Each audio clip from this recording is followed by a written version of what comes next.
Ini contoh cara yang salah merespon atau membalas chat DC dari pinjaman online legal atau ilegal. Dalam video ini gue akan membahas resiko membalas chat DC merespon penagihan dari pinjaman online. Lalu bagaimana caranya bang? Untuk membalas chat DC, merespon chat DC agar DC-nya tidak mengganggu kita, agar DC-nya tidak mengganggu kontak emergensi dan bahkan tidak sampai keluar kondar. Ini khusus pengguna aplikasi pinjol legal OJK atau pinjol ilegal. Jadi teman-teman tolong perhatikan video ini baik-baik agar saat Anda memasuki proses galbay, teman-teman nggak bingung, nggak khawatir, dan tidak berlarut-larut untuk masalah teror pinjaman online-nya. Oke, sebelum gua akan masuk ke dalam videonya, teman-teman klik tombol subscribe-nya, like-nya, dan jangan lupa nyalakan tombol loncengnya. Kita akan masuk saja ke dalam pembahasannya.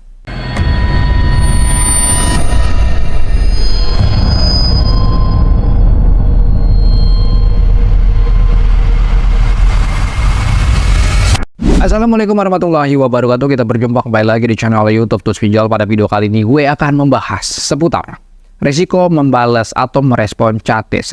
Lalu bagaimana cara meresponnya? Lalu bagaimana cara balasnya chat DC agar DC-nya tidak keluar kondar, agar DC-nya tidak menghubungi ke kontak emergensi, agar DC-nya tidak menghubungi ke tempat kerja. Bagaimana cara responnya? Apakah perlu direspon atau tidak bang? Kita akan bahas dua topik dalam satu video ini. Oleh karena itu teman-teman, tonton video ini sampai selesai, dengarkan dan ikutin setelah Anda menonton video ini sampai selesai. Namun sebelum gua akan membahas kedua topik ini, teman-teman jangan lupa klik tombol subscribe-nya, like, dan juga teman-teman memiliki pertanyaan seputar galbay-nya, ketikkan dalam komentar, dan teman-teman jangan lupa nyalakan tombol loncengnya. Oke, kita akan masuk ke dalam topik yang utama. Merespon chat DC yang salah. Ini sangat fatal sekali bila Anda melakukannya.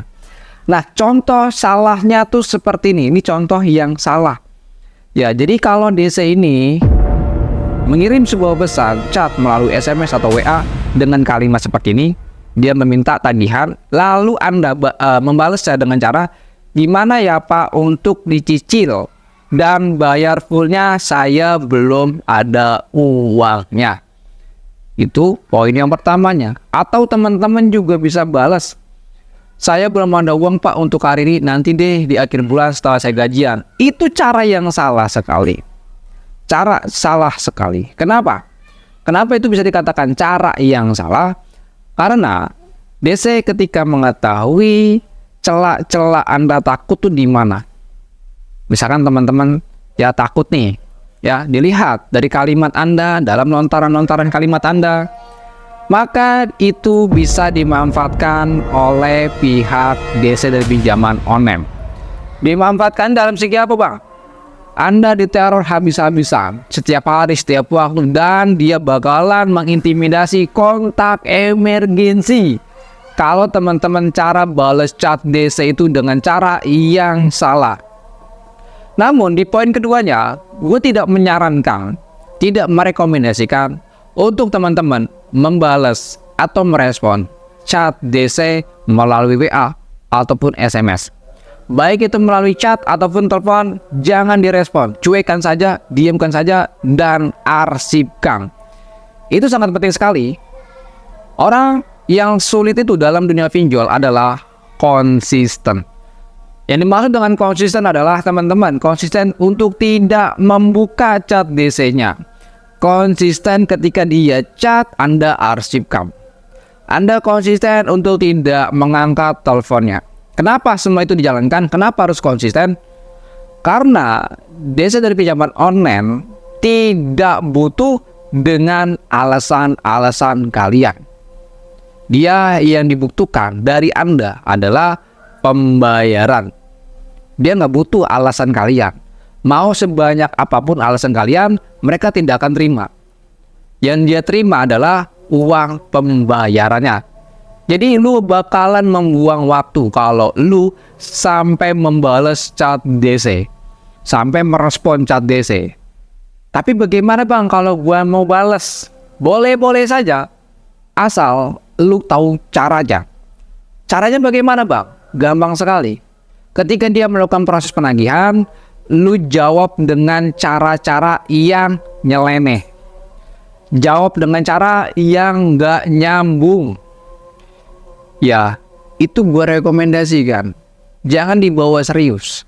Kalau ada DC yang menagih melalui telepon ataupun chat, jangan dibawa serius. Lu jawab dengan cara nyeleneh. Dan jangan lu mengikuti alur topik dia, yaitu penagihan. Lu jangan ikuti.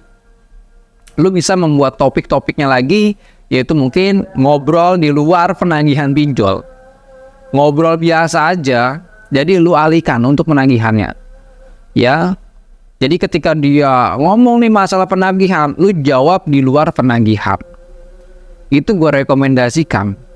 Tapi kalau lu jawab mengikuti alurnya dia nih tentang penagihan, gue tidak merekomendasikan, dan itu bakalan menyusahkan diri lu sendiri. Apakah perlu dibalas bang? Apakah perlu diangkat teleponnya? Jawabannya tidak. Dan jangan diblokir nomor DC. Kenapa jangan diblokir nomor DC? Kalau misalkan kalian blokir nomor DC di saat penagihan, maka dia akan lari ke kontak emergensi dan mengintimidasi kontak emergensi. Jadi gua menyarankan ketika dia WA, jangan lu blokir, lu diemkan, jangan lu buka.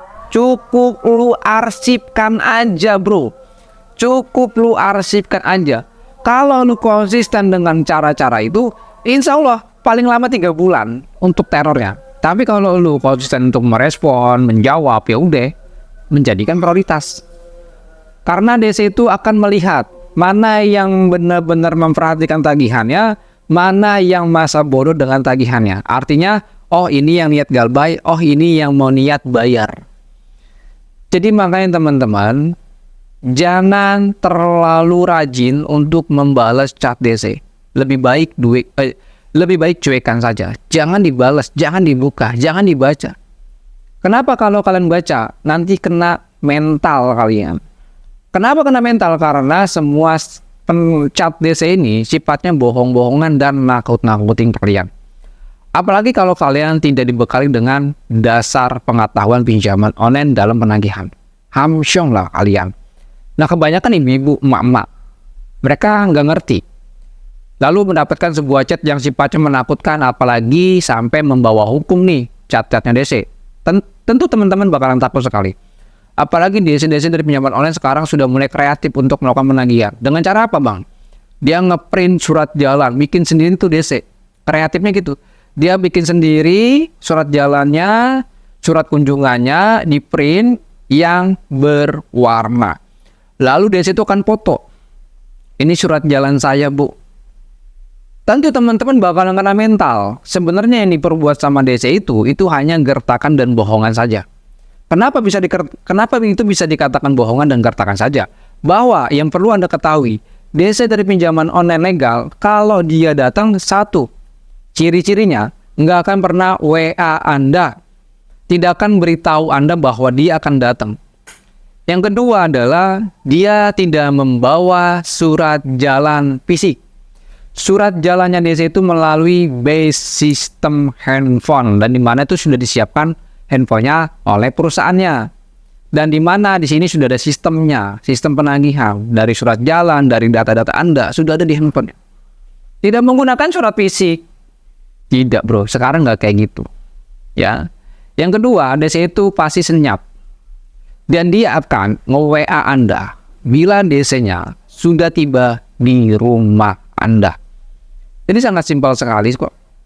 Yang menakut-nakuti kalian itu, yang nge-WA kalian itu hanyalah dari Dash Collection atau DC yang menagih melalui WhatsApp ataupun SMS ataupun telepon, menagih secara online. Itulah bro, bocorannya seperti itu. Jadi lu nggak usah takut lagi, ya. Dan teman-teman juga di sini mau join ke dalam grup Telegram, link grupnya ada di dalam deskripsi. Dan teman-teman juga di sini yang mau join ke dalam grup WA bisa konsultasi telepon dengan saya, bisa konsultasi chat dengan admin saya, dan bisa bergabung dan berkumpul dengan anggota grup lainnya di WA, silakan saja. Karena di dalam grup WA kita dari berbagai macam provinsi, daerah. Ada yang di Papua, ada yang di Aceh, Kalimantan, semua provinsi Nusantara ini berkumpul di grup WA kita. Kenapa berkumpul? Karena mereka kena pinjol untuk mencari solusi dan mengatasinya seperti apa. Mungkin segitu aja. Assalamualaikum warahmatullahi wabarakatuh. Salam galbay.